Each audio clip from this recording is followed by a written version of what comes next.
GayHendricks, thank you so much for joining us on our Go Beyond Summit. It's a pleasure to have you.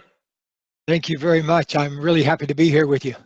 Yeah, well, you know what? Let me give everybody, our audience, a backdrop on how I found out about it. Dr. Christine Cohn, Dr. Howard Cohn's wife, who's just a superstar doc, I went in for a treatment. She said, Justin, you have to listen to The Big Leap on audio, and you get it at audiobookstore.com, and GayHendricks is the author, and I listened to it, and I can't stop listening to it. So I'm like, I have to call Gay and get him on, because this book is just absolutely riveting. It's one of my favorite books I've ever read. I can't say I read it though, but I've listened to it over and over again. And then I grab my wife and we're listening to it together because we want to get out of our upper limit and zone of excellence and into the zone of genius. That's where this is for true performers and going to the highest level ever and getting the stuff that's consciously, subconsciously been ingrained in you and instilled in you that you had no idea that was there out of you.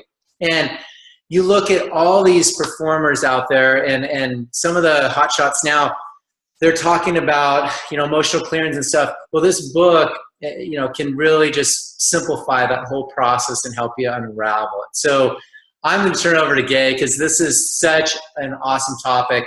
And you're one of the most prolific authors out there. So how did you come across writing The Big Leap? What inspired you? And then please dive into that story for us a little bit. Very good. Well, originally I noticed it in myself. See, The Big Leap is really about two big concepts. One is what I call the upper limit problem, and that's the tendency to sabotage ourselves when things start going better. And almost everybody has some version of the upper limit problem in themselves. The second thing The Big Leap is all about is what I now call the genius spiral. I used to call it the zone of genius, but that's a little limiting. But the genius spiral, I have a picture of it in my new book, The Joy of Genius. Just wanted to show you the spiral. And the reason I use the word spiral now is because it's open-ended. And so I want people to get on the genius spiral. And once you do that, it has a self-sustaining aspect to it.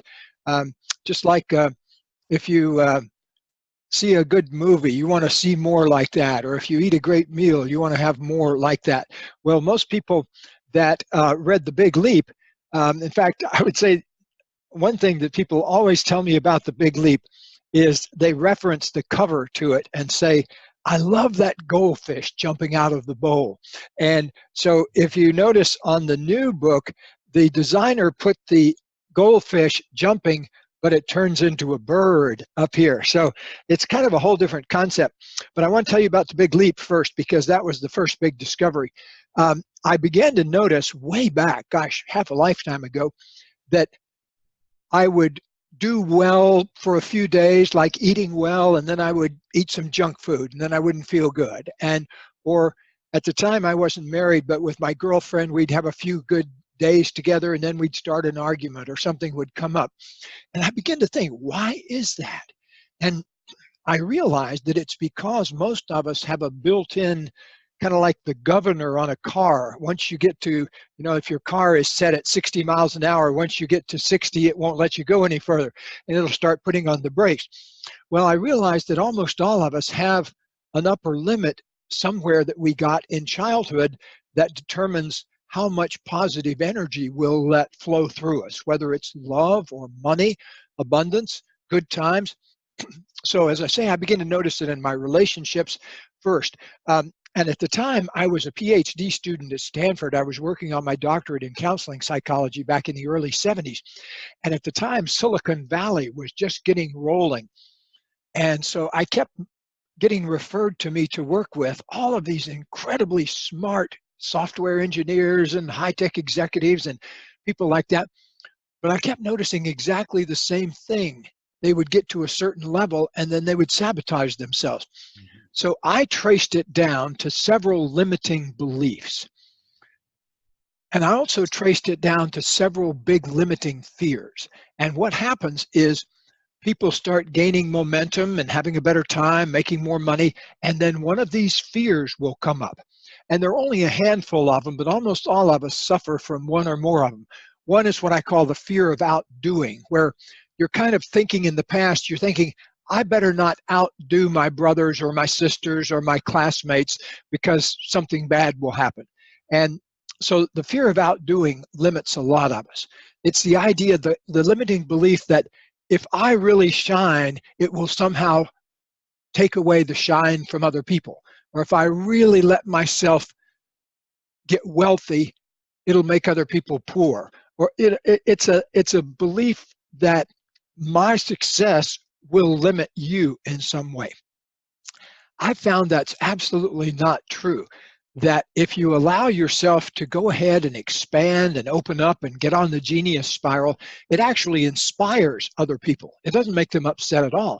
And so the way out of that fear of outdoing is to install a new belief which says, when I thrive, everybody thrives. And so to gradually get that belief installed in you. A second big old fear is the fear of that there's something fundamentally flawed about myself, or there's something fundamentally wrong with you, or something fundamentally that's off center in you.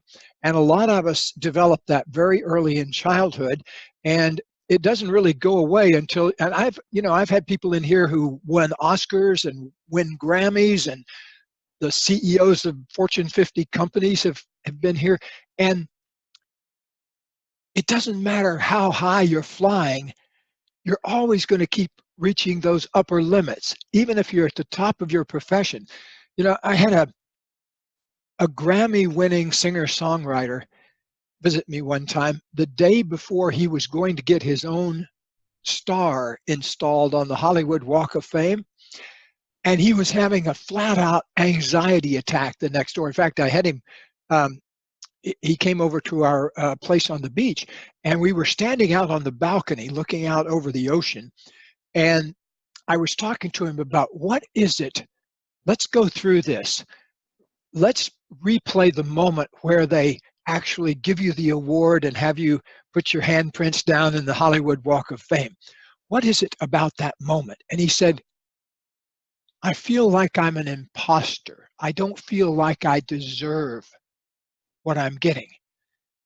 Now, logically, I could point to and I could say, hey, man, you've won Grammys. You've had multi-platinum bestsellers. You've been a kind of a legend in your field for 30 years now. And that wouldn't have made a dent in it. That you don't talk people out of things like that. What you have to do is go in and find out, what is it I'm really afraid of? And so as we explored that, suddenly it became clear that he had this fear that there was something fundamentally wrong or bad about himself. And he'd been carrying that around since he was a little kid. Wow. So there's no award that you can get that'll make that go away. You have to just take a look at that. It's like some philosopher once said, you have to look at the inner truths of yourself just like you look at a magnificent sunset. You have to just appreciate it, whether it's negative or positive or whatever. And so as we did that, standing out on that balcony, I did this great little experiment with him. I happened to have a couple of quarters in my pocket. And I pulled out my quarters and I said, let me see your hand. Give me your hand. And he stuck out his hand and I put a quarter and I said, I'm giving you a quarter. And he said, okay. And I said, what do you say? I said, just try thank you first. And he burst out laughing. And so we rehearsed this situation where he put his handprints in the Hollywood Walk of Fame and got his star. And then he just looked up and said, thank you. And so make it that simple. It's a gift. Take it. Thanks. And so I always say, even if you've got a 10-year problem, there's always a 10-second solution to it. And oftentimes it's acknowledging the truth of something, like the truth of, yeah, I'm afraid there's something fundamentally flawed about me. Or, yeah, I really am afraid of outdoing other people. I'm afraid of taking all the attention. It'll make other people feel bad. So we have to kind of look at those fears straight on, just like we look at a sunset. And that really is the act of liberation. Now, in the new book, I go one step further. This is the sequel to The Big Leap. And In fact, I recorded the audio of it right here where I'm sitting. So the audio book, if you'd like to listen to the audio book, there's one available. What Yeah. it's about is a fundamental problem that almost everybody has, which is we try to control things that are not within our power to control. Like, for example, a lot of people obsess about how other people are thinking about them. We have no control over that, absolutely no control. A lot of people obsess about the past. They replay old things that happened to them, slights or put downs or even positive memories, but things in the past, they recycle. But think about it. None of us has any control over what happened in the past. It's outside our control. And so the new book, The Joy of Genius, is all about once you've kind of taken your big leap into the genius spiral, how do you stabilize that so you're not going boing, boing, boing, boing. You're taking a smooth flow up into the higher reaches of the genius spiral. And that image of the genius spiral, I have to give a way back perspective on that, because exactly 39 years ago, I met my wife, Kathlyn, also known as Katie. And we've had a magic 39 years. And when we were getting married, we had one private wedding just for ourselves, standing by ourselves on a mountaintop. And then we had another public one, for friends and that kind of thing. But what happened on the day we had our own private wedding is where I got the idea for the genius spiral originally. Because as we were speaking our vows to each other, a magnificent hawk came and began to circle around and around. And then another hawk came and was circling around and around right above us, almost like giving us a blessing. And so my wife, we were giving our vows to each other, and my wife said, "Look up." And I looked up, and there are these two beautiful hawks. And they stayed with us while we were doing our vows to each other. And as soon as we had pronounced ourselves mates, we looked up, and the hawks were spiraling way, way, way up into the sky, like they were riding a wind current effortlessly, because they weren't even moving their wings. And so that image stuck in my mind. And so here we are now, 39 years later, with the genius spiral. And I think if we all look inside ourselves, we can find what our true genius is. It's one of the most important conversations you'll ever have with yourself, is just go in a room for 10 minutes and ask, what really is my genius? What is it that I most love to do on a daily basis that also could bring me great abundance? And so those are the questions that I've been working on now. My wife and I are probably more than The Big Leap, we're most famous for the book that we originally were on Oprah with, Conscious Loving, which is our book about relationships. And it's been a bestseller now since Oprah held it up 25 years ago, bless her heart. And it's also about how to overcome your upper limit in the area of relationship. So my life purpose, I got clear on my life purpose some years ago, which I encourage everybody to do. And my life purpose, which I talk about in The Big Leap, is that I expand every day in love and creativity and abundance as I inspire other people to do the same. And I think it's one of the most important things people can do, is figure out what your chosen purpose is and how you are going to bring that forth in the world. So I encourage you to read or listen to the Big Leap and The Joy of Genius, because it's all about how to discover that for yourself.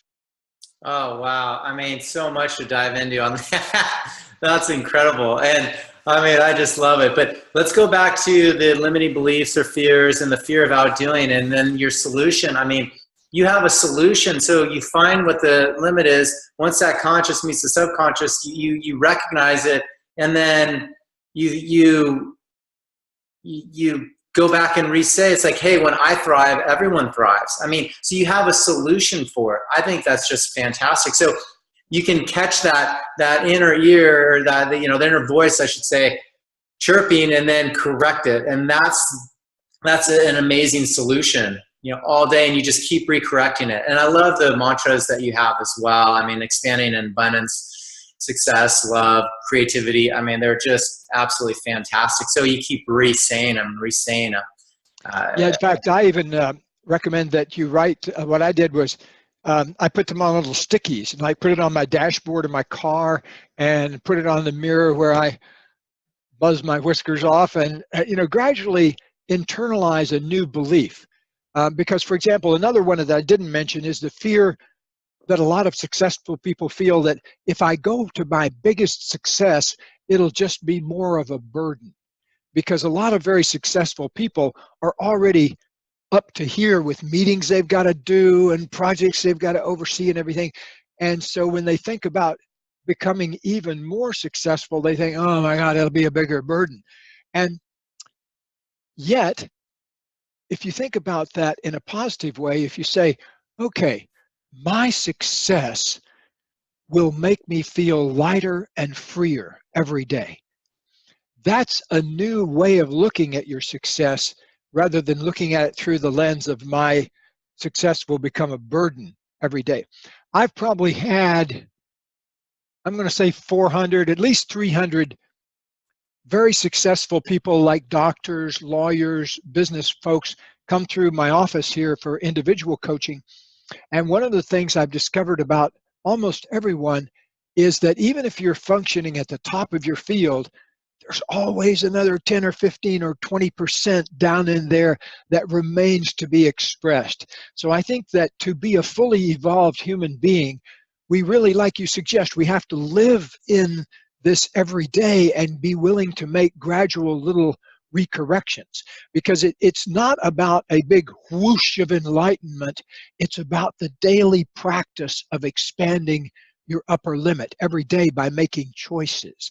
And every time you make a choice to open up to more love, more abundance, more of the good things of life, what it does then is it conditions you to live in that state. It conditions you to, it's just like being an athlete. I mentioned to you earlier that I'm going off to the gym. I go off to the gym 4 days a week and do an hour of resistance training. I didn't discover that until way late in my life. I've only been doing it for about 7 or 8 years now, but I've become absolutely sold on it because every year I do it, I feel a greater capacity for physical energy. And not only that, I've lost 40 pounds doing it. So I'm now at a good weight for me, around 180. But when I first got into it, I weighed more than 200 pounds. And so I've gradually trimmed myself down to a really healthy weight by making simple choices, like simple choices about what to eat and simple choices about what to do and go to the gym and that kind of thing. And I think it's those simple daily choices. Like a friend of mine, Scott, he was really out of shape, 30 pounds overweight. He was an executive and he hated to do exercise. And so what he did was set himself the task of doing 1 chin-up a day for 7 days. And then the next week, he did 2 chin-ups a day for 7 days. And he kept adding 1 a week. So without any real strain, now he's doing 52 chin-ups every day when he goes to the gym, because after a year, he had organically built that kind of strength up.